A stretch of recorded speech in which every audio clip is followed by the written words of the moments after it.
فَيُضِلُّ اللَّهُ مَن يَشَاءُ، پھر گمراہ کرتا ہے اللہ جسے چاہتا ہے اور ہدایت دیتا ہے، وَيَهْدِي مَن يَشَاءُ، اور ہدایت دیتا ہے جسے وہ چاہتا ہے، گمراہ کرتا ہے جسے وہ چاہتا ہے، ہدایت دیتا ہے جسے وہ چاہتا ہے۔ یہ اس کا بہت دفعہ میں نے کوشش کی ہے تھوڑا سا ہم اپنے مائنڈ میں کلیئر رکھیں کہ اللہ تعالیٰ نے جو ہمیں اختیار دے رکھا ہے کہ جو شخص اس اختیار کو یوز کرتے ہوئے، استعمال کرتے ہوئے گمراہی کا رستہ اختیار کر لے، اس کے سامنے آسان زبان میں ہدایت جو ہے، پیغام جو ہے وہ بھی موجود ہے، لیکن اس کے باوجود جو اللہ تعالیٰ نے اختیار دیا ہے اس کو استعمال کرتے ہوئے وہ اس پیغام کو قبول کرنے سے انکار کر دے، یا اس پیغام کے اوپر چلنے سے انکار کر دے، یا اپنی مرضی سے اپنا رستہ کوئی ایسا چوز کر لے جو کہ گمراہی والا رستہ ہے، تو وہ اس کی اپنی چوائس ہے۔ اللہ تعالیٰ کی مرضی کیا ہے کہ اس کو اختیار دے دینا۔ اگر اللہ تعالیٰ اسے اختیار نہ دیتا تو پھر تو کوئی مطلب کنسیپٹ ہی نہیں تھا کہ مطلب جنت جہنم کا، دوزخ کا، اور کسی کے اوپر حساب کتاب کا۔ تو اس کے اختیار کی وجہ سے جو رستہ گمراہی کا استعمال کر لے، تو اللہ جو چاہتا ہے وہ کرتا ہے، اس کو اختیار کیا اور اس اختیار کو یوز کرتے ہوئے اگر کوئی گمراہی کا رستہ استعمال کرتا ہے تو اللہ تعالیٰ اس کو گمراہ کر دیتا ہے، اگر کوئی ہدایت کی طرف آنا چاہتا ہے تو اللہ تعالیٰ اسے ہدایت میں بھی مزید ترقی دیتا ہے، اور وہ غالب ہے اور بہت حکمت والا ہے۔ اس کی باتیں، اس کا حکم، اس کا عمل جو ہے وہ سب کا سب بہت ہی حکمت والا ہے۔ اور یہاں پر یہ مجھے بہت آسانی ہوئی، یہ ڈاکٹر اسرار احمد صاحب کی ایک تفسیر پڑھتے ہوئے مجھے یہ جملہ ملا، تو میں نے اس لیے یہاں پر کوٹ کر دیا، جو اللہ تعالیٰ جسے چاہتا ہے ہدایت دیتا ہے اور جسے چاہتا ہے گمراہی۔ تو اس کے بارے میں کہ اس کا ترجمہ یوں بھی ہو سکتا ہے کہ اللہ گمراہ کرتا ہے اسے جو چاہتا ہے گمراہ ہونا، اور ہدایت دیتا ہے اس کو جو چاہتا ہے ہدایت حاصل کرنا۔ یعنی اللہ تعالیٰ اس کو گمراہ کرتا ہے جو اپنے لیے گمراہی کے رستے کو پسند کرتا ہے۔ اختیار دے دیا نا اللہ تعالیٰ نے، اس اختیار کو استعمال کرتے ہوئے کوئی اگر یہ چاہتا ہے کہ میں گمراہی کے رستے پر چلوں گا تو اللہ تعالیٰ اس کو گمراہ کر دیتا ہے کہ ٹھیک ہے اس رستے پر چلو، اور اگر اس کو اختیار کرتے ہوئے وہ ہدایت کا رستہ جو ہے وہ چوز کرتا ہے اپنے لیے، تو اللہ تعالیٰ اس میں بھی اس کو مدد فراہم کرتے ہیں اور اس میں اس کو آگے بڑھنے کے لیے اور زیادہ حوصلہ اور ترقی دیتے ہیں۔ بہرحال اللہ تعالیٰ گمراہ کرتا ہے اسے جو گمراہ ہونا چاہتا ہے، اور ہدایت دیتا ہے اسے جو ہدایت حاصل کرنا چاہتا ہے۔ وَلَقَدْ أَرْسَلْنَا مُوسَىٰ، اور بلا شبہ ہم نے بھیجا موسیٰ کو علیہ السلام، بِآیاتِنَا، اپنی آیات کے ساتھ، اپنی آیات یا اپنے معجزات کے ساتھ۔ آیات نشانیاں، معجزات کا زیادہ تر تذکرہ ہے۔ آیات یہاں پر جو وحی ہے اللہ تعالیٰ کی طرف سے وہ بھی ہو سکتی ہیں، اللہ تعالیٰ کا نصیحت اور پیغام بھی ہو سکتا ہے، لیکن آیات کے کنٹیکسٹ کے حساب سے معجزات جو ہے کہ بلا شبہ ہم نے موسیٰ کو علیہ السلام کو اپنی بہت ساری آیات اور معجزات کے ساتھ بھیجا۔ حضرت موسیٰ علیہ السلام کے بہت سارے معجزات جو ہیں وہ تو ہم پیچھے پڑھ بھی ہے، اور خاص کر سورہ بقرہ میں اس کی کافی ساری تفاصیل ملتی ہیں ہمیں۔ ان اخرج قوم کا، ان کے اوپر جو معجزات تھے، جو اللہ تعالیٰ کی طرف سے بہت سارے احسانات تھے، ان میں کیا تھا؟ ان اخرج قوم کا من الظلمات، یہ کہ تو نکال اپنی قوم کو تاریکیوں سے الی النور، روشنی کی طرف، یہ کہ تو نکال اپنے رب کو اپنی قوم کو تاریکیوں سے روشنی کی طرف، جیسا کہ پہلے ابھی ذکر ہوا تھا پہلی ہی آیت میں کہ یہ قرآن جو ہے یا یہ کتاب جو ہے ہم نے نازل کی تاکہ آپ اپنے لوگوں کو کفر کے اندھیروں سے ایمان کی روشنی کی طرف نکالنا ہے۔ یہ نبی کریم صلی اللہ علیہ وسلم کو اشارہ کیا تھا، اور اسی طرح سے جس طرح سے نبی کریم صلی اللہ علیہ وسلم کو یہ کتاب دی ظلمت کی اندھیروں سے نکال کر لوگوں کو ایمان کی روشنی میں ڈالنے کے لیے، اسی طرح حضرت موسیٰ علیہ السلام کے بارے میں اللہ تعالیٰ نے کہا کہ ان کو بہت ساری آیات یا معجزات دیے تاکہ یہ کہ اس لیے کہ نکال اپنی قوم کو ظلمت کی تاریکیوں سے گمراہیوں سے الی النور، روشنی کی طرف، وذکرہم، اور یاد دلا انہیں، بایام اللہ، اللہ کے دنوں کو یا اللہ کے احسانات کو۔ اپنی قوم کو اللہ کا پیغام پڑھ کر سناؤ حضرت موسیٰ علیہ السلام سے کی طرف نازل کیا تاکہ وہ تاریکیوں سے نکل کر روشنی کی طرف، ہدایت کی طرف، ایمان کی طرف آ جائیں، اور ان کے اوپر اللہ تعالیٰ کے دنوں کو یاد کراؤ۔ اللہ تعالیٰ کے احسانات کو بھی یہاں پر ذکر کیا گیا، بھی ایام اللہ، اللہ تعالیٰ کے دن، اللہ تعالیٰ کے دن جب ذکر کیا جائے یا جب یہ ٹرم آ جائے تو اس کا مطلب ہے کہ وہ دن جس میں اللہ تعالیٰ بڑے بڑے فیصلے کرتا ہے، وہ بڑے بڑے دن جس میں اللہ تعالیٰ کے بڑے بڑے فیصلے جو ہیں وہ ہمارے سامنے آئے ہیں یا آتے ہیں یا آئیں گے آئندہ فیوچر میں بھی۔ اس میں مثال کے طور پر پہلی جو قومیں تھیں ان کے اوپر بہت ساری جگہوں پر ان کے اوپر عذاب بھی آیا، تو ان کے اوپر عذاب آنا جو ہے وہ اللہ تعالیٰ کے بڑے دن کی نشانی ہے، بڑی نشانیوں میں سے ہے کہ اللہ تعالیٰ نے ایک بڑا فیصلہ کر لیا کہ اس قوم کو عذاب سے درکنار کرنا ہے، اس قوم کو اب تباہ کر دینا ہے، ٹھیک ہے۔ اسی طرح سے بڑے بڑے واقعات جیسا کہ یہاں پر آگے ذکر آئے گا کہ قوم فرعون سے نجات بنی اسرائیل کو دی، یہ بھی اللہ تعالیٰ کے ایک بڑا احسان تھا، کہ ایک بڑا فیصلہ تھا کہ اس قوم کو فرعون سے نجات دلا دے، یہ بھی اللہ تعالیٰ کا ایک بہت بڑا احسان تھا۔ قیامت کا دن جب برپا ہوگا یہ بھی اللہ کا دن ہے جس میں اللہ تعالیٰ بڑے بڑے فیصلے کرے گا، اور اس وقت تو اللہ کے انصاف کا عروج ہوگا، جس کو ہم یقیناً اپنی آنکھوں سے دیکھیں گے وہاں پر کہ کس طرح سے وہ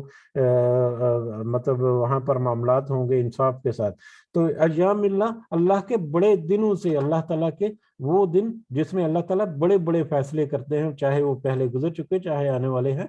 تو بہرحال حضرت موسیٰ علیہ السلام کا کیونکہ ذکر ہو رہا ہے تو ان کو یاد بھی کراؤ، اور حضرت موسیٰ علیہ السلام سے اور یاد دلاؤ انہیں اللہ کے دنوں کو یا اللہ کے بڑے بڑے احسانات کو جو بنی اسرائیل کے اوپر اللہ تعالیٰ نے کیے۔ ان فی ذالک، بے شک اس میں ہے، لآیۃ، نشانیاں، یقیناً نشانی، لکل صبار شکور، اس ہر شخص کے لیے، ہر اس شخص کے لیے جو انتہائی صابر ہے اور بہت شکر کرنے والا ہے، ہر اس شخص کے لیے جو بہت ہی صبر کرنے والا اور شکر کرنے والا ہے، اس کے لیے اس میں نشانیاں ہیں۔ اور صبر اور شکر جو ہے یہ ایک دوسرے کے ساتھ ہم وزن ہے، اور یہ ایمان کے اتنے اعلیٰ ترین درجے ہیں کہ جس نے صبر اور شکر کو اپنا لیا اس نے اپنی زندگی میں کہہ لیں کہ فلاح بھر لی، اس نے کامیابی کے رستوں کو پا لیا۔ اور صبر اور شکر کیا ہے؟ صبر کے بعد میٹر میں تو بہت تفصیل تھے، ہم نے ایک چیپٹر حدیث کے چیپٹر میں بھی شروع کیا تھا، اور اسی کے ساتھ شکر جو ہے اس کو بھی ہم نے تھوڑا سا کور کرنے کی کوشش کی تھی۔ بہرحال صبر اور شکر، ہم اگر ایک انسان کی زندگی کو دیکھیں تو اس کی زندگی میں ہما وقت، ہر وقت میں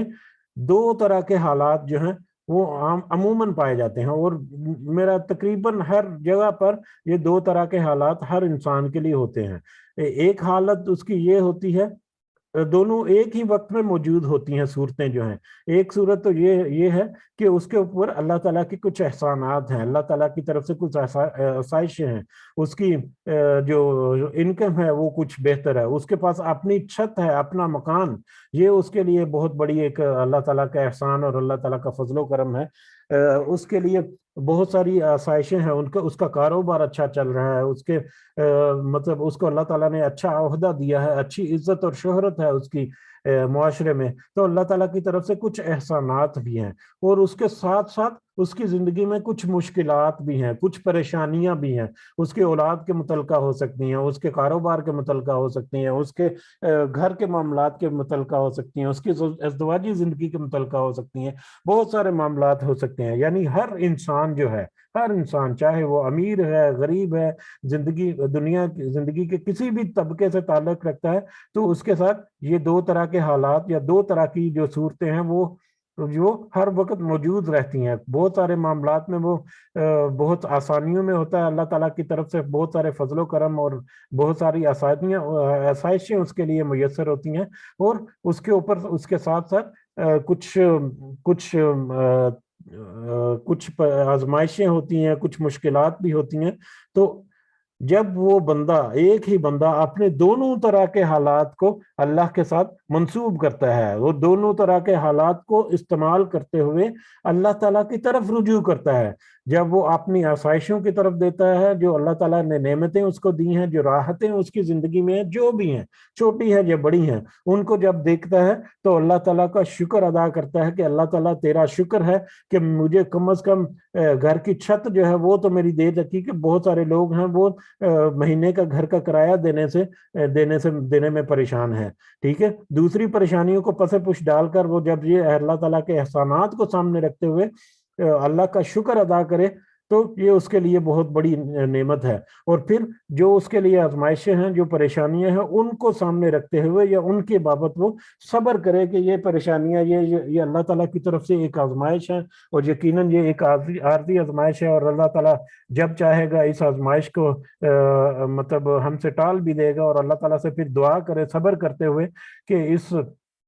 کہ اللہ تعالیٰ اس پریشانی کو، اس آزمائش کو مجھ سے دور کر دے، اور مجھے اس قابل بنا کہ اس آزمائش پر میں پورا اتر سکوں، اور اس میں جو تیری حکمت ہے اس میں مجھے کامیابی نصیب فرما، اور اس کے اوپر صبر کرے۔ اور صبر کے بہت سارے پہلوؤں میں سے ایک پہلو ہے جو آزمائشوں میں، تکلیفوں میں صبر کرنا جو ہے، تو یہ بھی انسان کی زندگی ہر وقت جو ہے کسی نہ کسی طریقے سے اللہ کو وہ یاد کر سکتا ہے۔ جیسے کہ پچھلی سورات میں ایک دو مجلس پہلے اللہ کے ذکر کی آیات آئی تھی، جو میں نے ذکر کیا تھا، مطلب کہ بہت بڑی آیت ہے کہ ہر لمحہ ہماری زندگی کا اس میں کور ہوتا ہے۔ تو ایک انسان بیک وقت اللہ کا شکر بھی ادا کرتا ہے، اور اپنے حالات پر صبر کر کے بھی اللہ تعالیٰ سے مدد اور رہنمائی جو ہے وہ حاصل کرتا ہے۔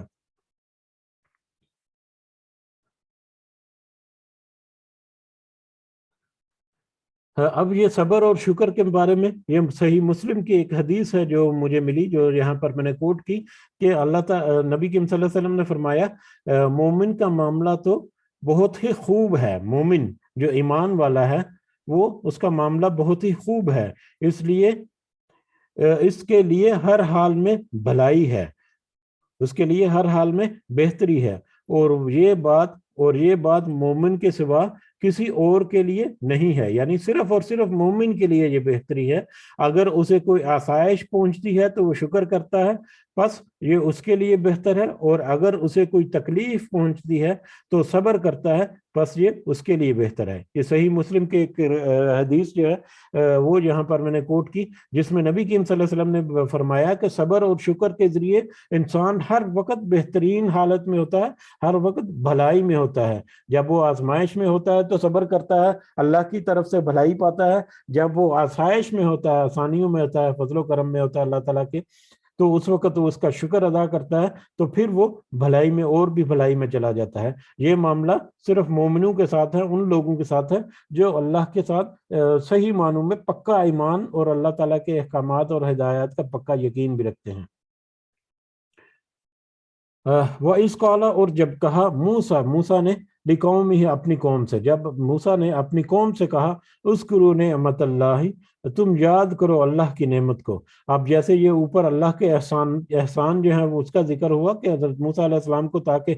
تاریکیوں سے نکال کر روشنی کی طرف لے آؤ، اور یاد دلاؤ ان کو اللہ کے دنوں کو یا اللہ کے احسانات کو، جو اللہ تعالیٰ نے بڑے بڑے احسانات کیے ان کے اوپر۔ تو ان میں سے ایک احسان یہاں پر اس آیت میں ہمیں ملتا ہے کہ جب کہا موسیٰ نے اپنی قوم سے اذکروا نعمت اللہ علیکم، کہ تم یاد کرو اللہ کی نعمت کو جو تمہارے اوپر ہے، اذ انجاکم من آل فرعون، جب اس نے نجات دی تمہیں آل فرعون سے، فرعون والوں سے، فرعون سے تمہیں جب نجات دی، اس دن کو یاد کرو، اس دن کے اللہ کی نعمت کو یاد کرو۔ آل فرعون سے نجات دی، یہ ہم سورہ بقرہ میں پڑھ بھی چکے ہیں کہ آل فرعون سے نجات دی۔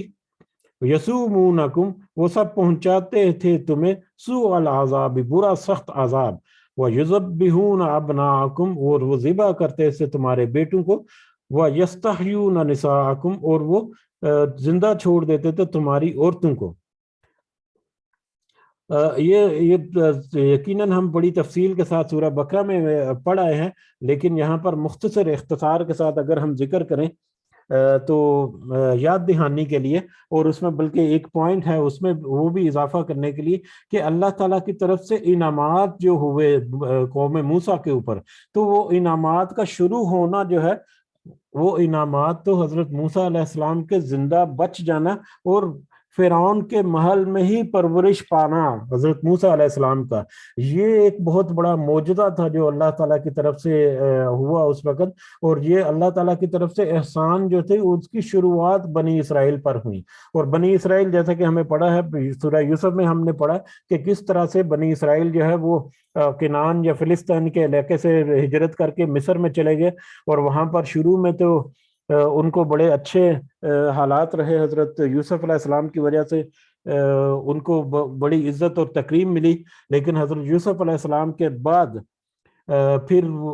جو بنی اسرائیل وہاں پر تھے وہ آہستہ آہستہ جو ہے وہ گمراہی کا شکار ہوتے چلے گئے. اور وہاں پر فرعون جو ہے وہاں پر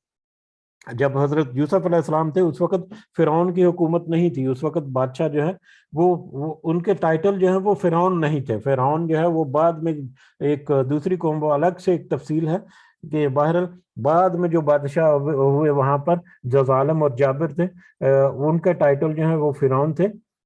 بہرحال وہ فرعون جو ہے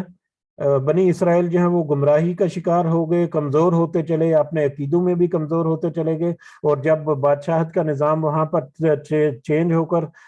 فرعونیت کا نظام آیا تو اس نظام کے تحت آ کر، کیونکہ وہاں پر وہ مطلب ہجرت کر کے آئے ہوئے تھے، اہل مصر نہیں تھے وہ، تو اس لیے ان کے اوپر مختلف طرح کے مظالم جو ہیں وہ بھی شروع ہو گئے. اور پھر وہ وقت کے ساتھ ساتھ وہ غلامی کی زنجیروں میں جکڑ گئے. اور غلامی کی زنجیروں میں بھی ایسے جکڑے کہ جتنے بھی غلام تھے جو اہل مصر کو یا فرعون کو چاہیے ہوتے تھے وہ زیادہ تر بنی اسرائیل سے ہی وہ لیتے تھے. اور کہہ لیں کہ بنی اسرائیل کی قوم جو ہے اس وقت پوری کی پوری قوم جو ہے وہ غلام ہو چکی تھی فرعون کی. ایسی صورت میں فرعون کو جب ایک خواب آیا، فرعون جو بادشاہ تھا اس کو جب خواب آیا اور اس کے کاہن جو اس نے اس کی تعبیر دی کہ بنی اسرائیل میں ایک بچہ پیدا ہوگا جو جوان ہو کر تمہاری سلطنت کو، حکومت کو تباہ کرے گا یا ختم کر دے گا. تو اس کی یہ خواب کو مد نظر رکھتے ہوئے اس نے پہلے تو یہ حکم صادر کیا کہ جتنے بنی اسرائیل میں جتنے بچے پیدا ہوں گے ان کے اوپر نظر رکھنی ہے. اور اگر وہ بیٹا ہوا تو اسی کو، بیٹا یا لڑکا پیدا ہو تو اس کو اسی وقت قتل کر دیا جائے، اور اگر لڑکی پیدا ہو تو اس کو چھوڑ دیا جائے. ٹھیک ہے. تو اسی پیریڈ میں پھر جب کچھ سال تک ایسا چلتا رہا تو فرعون کے جو حواری تھے یا فرعون کے جو اعلیٰ عہدیدار اور دوسرے عمرا تھے انہوں نے یہ محسوس کیا، اور انہوں نے پھر فرعون بادشاہ جو ہے اس کو وہاں پر جا کر کہا کہ اس طرح سے اگر ہم بنی اسرائیل کے جو لڑکے ہیں ان کو ہم قتل کرتے رہے تو ہمارے پاس تو جتنا سٹاف ہے اور جتنے غلام ہیں وہ سارے کے سارے بنی اسرائیل کے ہیں. تو اس طرح سے تو ہمارے پاس سٹاف کی شارٹیج ہو جائے گی آئندہ سالوں میں، اور ہمارے پاس غلام نہیں ملیں گے تو ہم کہاں سے اپنے کام کرائیں گے. تو پھر اس کے بعد پھر فرعون نے حکم دیا کہ ٹھیک ہے 1 سال جو ہے وہ لڑکوں کا قتل کیا جائے اور 1 سال لڑکوں کو چھوڑ دیا جائے. اور یہ بھی اللہ کی حکمت دیکھیں، اللہ کی بڑی نشانیوں میں سے ایک نشانی دیکھیں کہ جس سال مطلب قتل کیا جا رہا تھا لڑکوں کو اس سال حضرت موسیٰ علیہ السلام جو ہے ان کی پیدائش ہوئی. اور کس طرح سے وہ ان کو ندی میں بہایا اللہ تعالیٰ کے حکم سے، اور وہ مطلب فرعون کے محل میں پہنچے اور وہاں پر فرعون کی بادشاہ جو ہے اس کی بیوی نے ان کو اپنا لیا کیونکہ ان کی اپنی اولاد نہیں تھی. اس طرح سے حضرت موسیٰ علیہ السلام جو ہے وہ اس سال جس سال وہ قتل کیے جا رہے تھے بچے اس سال وہ زندہ بچ کے اللہ تعالیٰ کے خاص معجزے تھے. اور دوسرا سال جس میں قتل نہیں کیا جاتا تھا اس سال میں حضرت موسیٰ علیہ السلام کے بھائی جو حضرت ہارون علیہ السلام جو ہے ان کی پیدائش ہوئی. اور اس طرح سے حضرت موسیٰ علیہ السلام کا زندہ بچ جانا اور پھر فرعون کے ہی محل میں پنپنا اور بڑھنا اور مطلب ان کی مطلب ترویج ہونا، یہ اللہ تعالیٰ کی بہت بڑی نشانیوں میں سے ایک نشانی ہے، ایک معجزہ ہے جو آج بھی ہمارے سامنے مختلف آیات کی شکل میں موجود ہے. تو یہ اس کی طرف اشارہ ہے کہ ذرا یاد کرو کہ جب فرعون جو ہے وہ اس قدر تمہارے اوپر ظلم کرتا تھا کہ تمہارے لڑکوں کو، بیٹوں کو جو ہے وہ ذبح کر دیتا تھا اور بیٹیاں جو ہیں، لڑکیاں جو ہیں ان کو زندہ چھوڑ جاتا تھا، تو اللہ تعالیٰ نے اس فرعون سے تمہیں نجات دی، اس فرعون سے تمہارا چھٹکارا دیا. یہ اللہ تعالیٰ کا بہت بڑا احسان ہے تمہارے اوپر. وفی ذالکم، اور اس میں آزمائش تھی، من ربکم، تمہارے رب کی طرف سے، اس میں آزمائش تھی تمہارے رب کی طرف سے، عظیم، بہت بڑی. یہ تمہارا اس وقت اس ظلم کی چکی میں پسے جانا، یہ اللہ تعالیٰ کی طرف سے تمہاری ایک بڑی آزمائش تھی۔ ایک تو یہ آزمائش تھی کہ ان کے پاس یقیناً حضرت ابراہیم علیہ السلام کا، اس کے بعد حضرت اسحاق اور حضرت یعقوب، حضرت موسیٰ کے ذریعے جو پیغام پہنچا تھا، ان کے پاس جو شریعت تھی وہ موجود تھی، لیکن اس کو پس پش ڈالا ہوا تھا۔ اور اللہ تعالیٰ کی طرف سے جو آزمائشیں تھیں، یہ تو اللہ کی طرف سے آزمائشیں تھی جن کو ان کے اوپر پورا اترنا تھا، اور پھر اس میں اللہ تعالیٰ نے ان کو آسانی دی اور ایک رحمت کی کہ حضرت موسیٰ علیہ السلام کو ان کی قوم میں بھیجا، پیدا کیا، اور پھر وہ ان کو زندہ بچا کر پر فرعون کے محل میں ہی بڑا کیا، اور وہیں سے پھر ان کو طاقت بھی ملی، پھر وحی ملی، اور نبوت اور رسالت ملی ان کو۔ پھر انہوں نے یہ سارا سلسلہ جو ہے وہ آگے چلا، اور پھر موسیٰ قوم فرعون جو ہے اس سے نجات، پھر بنی اسرائیل کے اوپر آگے بھی بہت سارے احسانات ہیں جن کا آگے ذکر آئے گا انشاءاللہ۔ تو اسی کے ساتھ یہاں پر ہم رکتے ہیں، کل انشاءاللہ اگلے سبق کے ساتھ حاضر ہوں گے۔ وما علینا الا البلاغ المبین۔ اگر کسی کو کوئی پوائنٹ ایڈ کرنا ہے تو آپ کر سکتے ہیں۔ جزاکم اللہ خیرا کثیرا۔